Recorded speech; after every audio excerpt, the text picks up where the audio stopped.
Ngaji itu harus objektif. Objektif itu jujur. Jadi bisa saja korbannya ayah saya, bisa rektornya, bisa semuanya. Tapi korban dengan makna yang bagus.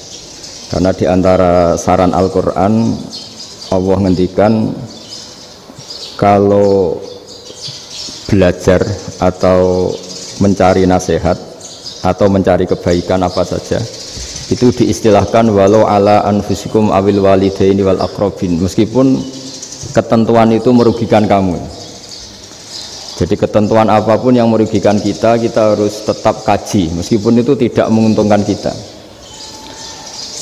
Karena banyak problem, mulai dulu sebenarnya problem itu orang yang wakam da'in yadda'i annahu da'a ilallah tapi hakikatnya yad'u ila nafsih. Jadi banyak da'i yang mengklaim dirinya mengajak ke Allah dan Rasul tapi sebetulnya hakikatnya mengajak ke kelompoknya sendiri.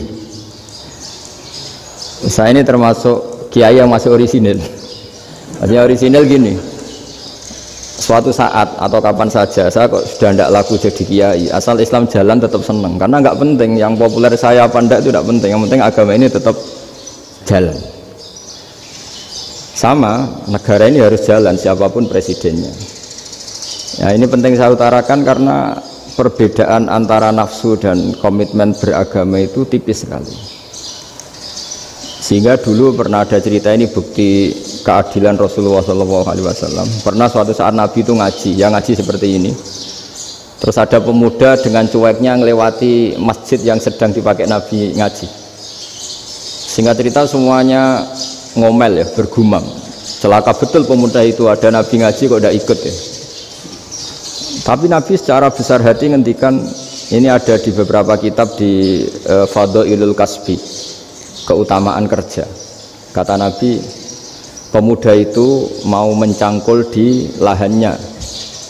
Jika dia mencari nafkah untuk keluarganya, untuk kebaikannya, maka itu bagian dari ajaranku.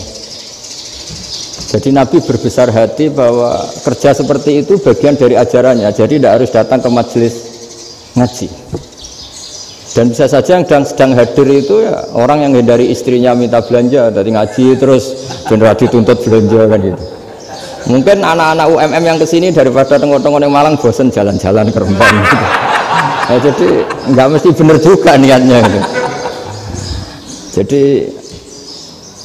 ya sama itu. Jadi kalau di dunia kiai yang masih orisinil itu nafsu itu benar-benar dilatih. Maka masyhur dalam cerita ada orang perang sama Ali radhiyallahu anhu.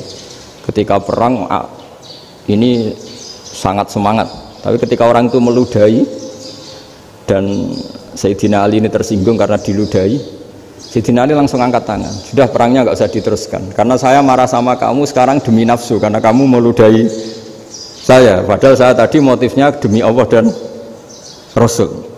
Jadi sangat tipis bedanya kita emosi karena diri kita dan emosi karena Allah dan Rasul. Sehingga ketika diludahin ini terus beliau mikir jangan-jangan perang saya karena saya diludahin. Nah yang hilang dari peradaban modern adalah Allah itu tidak begitu hadir di hati kita. Saya sering cerita di mana-mana.